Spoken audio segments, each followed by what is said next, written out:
Brownie செய்கிறதுக்கு 2வது முறை சாக்லேட்டெல்லாம் வாங்கியிருக்கேன். ஒயிட்டும் டார்க்கும் வாங்கிட்டு வந்திருக்கேன். பட்ரு 1/2 கிலோ பட்ரு வாங்கிட்டு வந்திருக்கேன். ஹனி கேக் செய்கிறதுக்கு ஜாமுன் வாங்கிட்டு வந்திருக்கேன். மேங்கோ ஜாமுன் வாங்கிட்டு வந்திருக்கேன். எல்லா ஃப்ரூட்ஸும் கலந்து மிக்சர் ஜாமுன் வாங்கிட்டு வந்திருக்கேன் 2 டப்பா. எல்லா ஜாமான்கள்லாம் வாங்கிட்டு வந்தாச்சு. நமக்கு இந்த ஆர்டர் தான் வரணும். எல்லாம் வாங்கி வச்சுருக்கேன். ஊருக்கு போக வேண்டியது இருக்குது ஒரு 2 நாளில். அங்கேருந்து ஒரு 3 ஆர்டர் வரையும் வந்திருக்கு. அதுக்காக தான் இப்போ எல்லா திங்ஸும் வாங்கிட்டு வந்து வச்சுருக்கேன். போகிறப்ப செஞ்சு எடுத்துகிட்டு போய்க்கலான்றக்காக வாங்கியாச்சு. இந்த பிளாண்டி செய்கிறதுக்காக தான் இந்த பால் பவுடர்லாம் வாங்கியிருக்கேன். 3 பாக்கெட் வாங்கிட்டு வந்திருக்கேன். 4 பாக்கெட் வாங்கிட்டு வந்தேன். ஒரு பாக்கெட்டை சும்மா வெறுமனாவே தம்பி சாப்பிட்டுட்டான். அது போக 3 பாக்கெட் தான் இருக்குது. கொஞ்சம் சீக்கிரமாக எழுந்திரிச்சதுனால சரி கீழே போய் வாசல் பெருக்கி தொளிச்சிட்டு வந்துடலான்றக்கா தான் கீழே போய் வாசல் பெருக்கி தொளிச்சிட்டு இந்த காக்கட்டாம்பூ நல்லா பூத்து மலர்ந்து போயிருந்துச்சு. அதுவும் செம்பருத்தியும் சரி சாமிக்கு போட்டுக்கலான்னு பறிச்சுட்டு எடுத்துகிட்டு வந்துட்டேன். எப்போவுமே மொட்டாக இருக்கிறப்பவே பறிச்சிருவேன் இந்த காக்கட்டானை.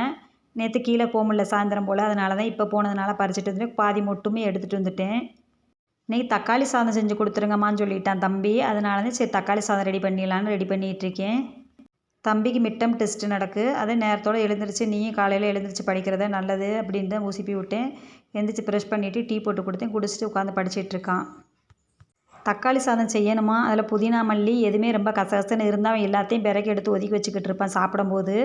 அதனால் இதெல்லாம் போடாமல் செஞ்சு கொடுங்கன்னா இதெல்லாம் போட்டால் தான் டேஸ்ட்டாக இருக்கும். அப்போ தான் செய்வேன், இல்லாட்டி செய்ய மாட்டேன்னு சொல்லவும் சரி அப்போ செஞ்சு கொடுங்கன்னு சொல்லிட்டான். அப்புறம் தான் சாப்பிட்றதுக்கு 1 மணி நேரமாவது உட்காந்துருப்பான். என்ன சமைச்சு வச்சாலும் சரி அதில் என்னென்ன சேர்த்துருக்கோமோ எல்லாத்தையும் பிறக்கி எடுத்து வச்சு ஓரங்கட்டிக்கிட்டு உட்காந்துருப்பான்.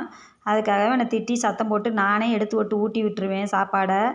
அதனால தான் அவனுக்கு அவனாக உட்காந்தானா ரொம்ப லேட் பண்ணிக்கிட்டே இருப்பான்றக்கா நம்ம ஊட்டி விட்டால் ஒரு 10 நிமிஷத்தில் சாப்பிட்டு எழுந்திரிச்சிருவான்னு ஊட்டி கொடுத்துறது. இந்த மாதிரி பிரியாணி, தக்காளி ரைஸு, வெஜிடபிள் பிரியாணி இதெல்லாம் சாப்பிடணுன்னு ஆசை இருக்கும். ஆனால் இதில் இருக்க எல்லாத்தையும் ஒதுக்கிக்கிட்டு உட்காந்துருக்கோம். மட்டன் பிரியாணி, சிக்கன் பிரியாணி செஞ்சு கொடுத்தோம்னா அதில் உள்ள கறி ஐட்டத்தை ஃபுல்லாக எடுத்து வச்சுட்டு வெறும் ரைஸை மட்டும் சாப்பிடுவான். இதெல்லாம் விருப்பப்பட்டு கேட்குறேன்னு செஞ்சு கொடுத்தா இதெல்லாம் எடுத்து வச்சுட்டு சாப்பிட்டு இது எதுனா வேஸ்ட்டு தானே அப்படின்ட்டு அதுக்கு 2 திட்டி விட்டு நான் தான் எடுத்து ஊட்டுவேன் கடைசியில். அப்புறம் சீரக சம்பா அரிசியில் தான் நான் தக்காளி ரைஸ் செய்கிறேன். தீபாவளி அப்போ ஒரு 2 கிலோ அரிசிக்கு மேலேயே வாங்கிட்டு வந்துட்டாங்க. அன்னைக்கு கொஞ்சம் தீபாவளி அன்றைக்கி பிரியாணி போட்டு மீதி அரிசி இன்னும் ஒரு 2 தடவை செய்கிற மாதிரி வச்சுருக்கேன். அதை அன்றைக்கி தக்காளி ரைஸ் செய்யலாம்னு செஞ்சாச்சு. இப்போ நியூவாக ஒரு பிஸ்னஸ் ஸ்டார்ட் பண்ணியிருக்கேன். ப்ரௌனி தான். ஆல்ரெடி ஷார்ட்ஸில் 2-3 வீடியோவில் போட்டிருக்கேன். பாருங்கள். பார்த்துட்டு நம்மக்கிட்டே ஒரு ப்ரௌனி ஒரு தடவை ஆர்டர் பண்ணி சாப்பிட்டு பார்த்துட்டு டேஸ்ட் எப்படி இருக்குன்னு சொல்லுங்கள். நமக்கும் புதுசாக வர்றவங்களுக்கு ஒரு வாய்ப்பு கொடுங்க. எனக்கு இது வரைக்கும் தெரிஞ்சவங்க தான் எனக்கு ஒரு 2-3 பேர் கொடுத்துருக்காங்க. ஒரு 4 பேர் வரைக்கும். நிறைய வீடியோவை தொட்டால் ப்ரௌனி தான் வருது. அதை பார்த்ததுனாலையோ என்னமோ தெரில, எனக்கும் இதை செஞ்சு பார்க்கணுன்னு ஆசை வந்ததுனால தான் ப்ரௌனினா என்னன்னு கூட தெரியாது. நான் தான் செஞ்சு சாப்பிட்டு பார்த்தேன். அவ்வளோ நல்லா இருக்குது டேஸ்ட்டு. நிறைய வீடியோ பார்க்குறப்ப எங்களால் செஞ்சு கொடுக்க முடியல, ஆர்டர் அவ்வளோ வருது, குமிஞ்சிருக்கு அப்படி இப்படின்றாங்க. இதெல்லாம் உண்மையாக என்னன்னு தெரில. எனக்கு தெரிஞ்ச வரைக்கும் நான் ஆரம்பித்ததுக்கப்புறம் ஒரு ஆர்டர் கூட எனக்கு வரலை. வெளியாட்கள் எனக்கு தெரிஞ்சவங்க தான் ஒரு 4 பேர் கொடுத்து நான் செஞ்சு கொடுத்துருக்கேன். நான் செஞ்சு கொடுத்த ப்ரௌனியும் வாங்கி சாப்பிட்டு பார்த்துட்டு நல்லா பண்ணியிருக்கீங்க, நல்லா இருக்குது அப்படின்னு சொன்னாங்க. நீங்களே நமக்கு ஒரு வாய்ப்பு கொடுத்து நம்ம வீடியோ பார்க்குறவங்க எனக்கு புதுசாக நீங்கள் தான் ஒரு வாய்ப்பு கொடுத்தா தான் எனக்கு அதுதான் ரொம்ப திருப்தியாக இருக்கும். நம்ம வீடியோவையும் பார்த்து நமக்கு ஒரு வாய்ப்பு கொடுத்துருக்காங்கன்றதுக்காக அதுக்கு தான் உங்கள்கிட்ட அதை ரிக்வெஸ்ட் பண்ணி சொல்கிறேன். ரொம்ப ரொம்ப கம்மியான விலையில தான் போட்டு கொடுக்கேன். இது வந்து யாருமே இது நாள் வரைக்கும் கொடுத்துருக்க மாட்டாங்க. நான் வெறும் 250 ரூபா தான் 1/4 கிலோ ப்ரௌனி போடுறேன். இது வந்து ரொம்ப கட்டாத ரேட்டு தான். இருந்தாலும் பரவாயில்ல. நம்ம சாப்பிட முடியாதவங்க 350 ரூபா 400 கிட்ட டெலிவரி சார்ஜோடு ஆகுது. அவ்வளோ ரேட்டுக்கு வாங்கி சாப்பிட முடியாதவங்க இந்த கம்மியான ரேட்டை போடுவோம். நம்ம டேஸ்ட்டாக பண்ணி கொடுப்போம். வாங்கி சாப்பிட்டு பார்த்துட்டு அவங்க ரிசல்ட் சொன்னால் போதும், நல்ல ரிசல்ட் மட்டும் எனக்கு கிடைச்சா போதுன்றக்காக தான் நான் அதை வந்து நான் இந்தளவுக்கு கொடுக்குறேன். என் மகளோட ஃப்ரெண்ட்ஸ் வந்து காலேஜ் ஃப்ரெண்டுகள்லாம் வாங்கி கேட்டாங்கன்னு சொல்லிட்டு ஒரு 2 பேருக்கு ஆர்டர் எடுத்து கொடுத்துச்சு. அந்த பிள்ளைக்கு செஞ்சு கொடுத்தப்ப அவங்ககிட்டேருந்து எம்மா நல்லா டேஸ்ட்டாக பண்ணுறீங்க, ரொம்ப நல்லா பண்ணுறீங்கம்மான்னு சொல்லி எனக்கு சொல்கிறப்பவே எனக்கு அவ்வளோ சந்தோஷமாக இருந்துச்சு. சாப்பிட்டு பார்த்தோம். நாங்கள் வாங்கி சாப்பிட்டப்ப எங்களுக்கு ரொம்ப பிடிச்சிருந்துச்சி. தேவைப்படுறப்ப நாங்கள் உங்கள்கிட்ட வாங்கிக்கிறோம் அப்படின்னு சொன்னாங்க. இதை நான் கற்றுக்கிட்டது வந்து என் பையனுக்காகத்தான் இருக்கிற மாதிரி தோணுது எனக்கு பார்க்க. அவன் தான் எனக்கு ரொம்ப பிடிச்சி போச்சு. ஒயிட் சாக்லேட் பிளாண்டி செஞ்சு கொடுங்கன்னு சொல்கிறான். ப்ரௌனி டார்க் சாக்லேட்டில் செஞ்சு கொடுங்கன்னு சொல்கிறான். எல்லாம் ரெடி பண்ணி கொடுத்தேன். சாப்பிட்டு பார்த்துட்டு அவன் ஃப்ரெண்ட்ஸுகளுக்கு சொல்லி அந்த பசங்க கூட ஒரு 2 பசங்க எனக்கு பீஸு கொடுங்கம்மா 2 பீஸுன்னு சொல்லி கேட்டாங்க.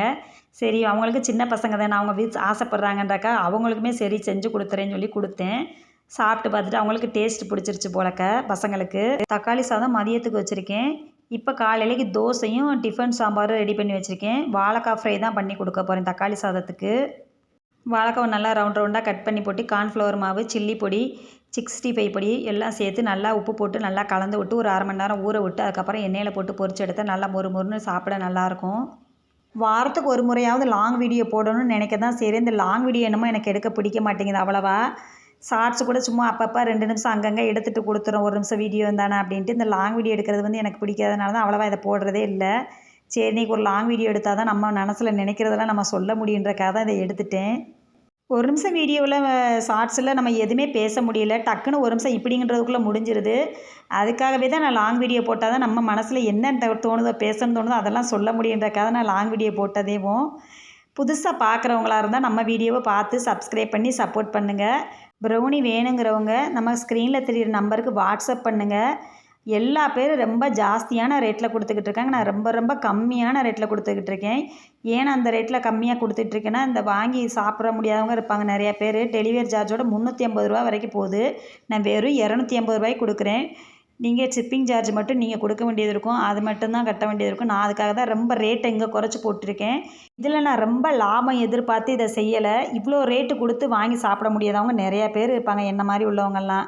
அவங்களுக்காக தான் இந்த ப்ரௌனியை வந்து நம்ம இவ்வளோ ரேட்டு போட்டு நம்ம சாக்லேட் வாங்கினாலும் சரி, பட்ரு வாங்கினாலும் சரி, நம்ம கம்மியாக பண்ணி கொடுப்போம். வாங்கி டேஸ்ட்டு பிடிச்சிருந்தா தானாக நமக்கு இந்த டேஸ்ட்டு நல்லாயிருக்கு, இவங்ககிட்ட வாங்குவோம் அப்படின்னு இருக்கிறவங்களும் வருவாங்க. நமக்குன்னு ஒரு 4 கஸ்டமர் கிடைப்பாங்கன்னு ஒரு நம்பிக்கையோடு தான் அதை வந்து இவ்வளோ கம்மியாக நான் போட்டு கொடுக்குறேன்.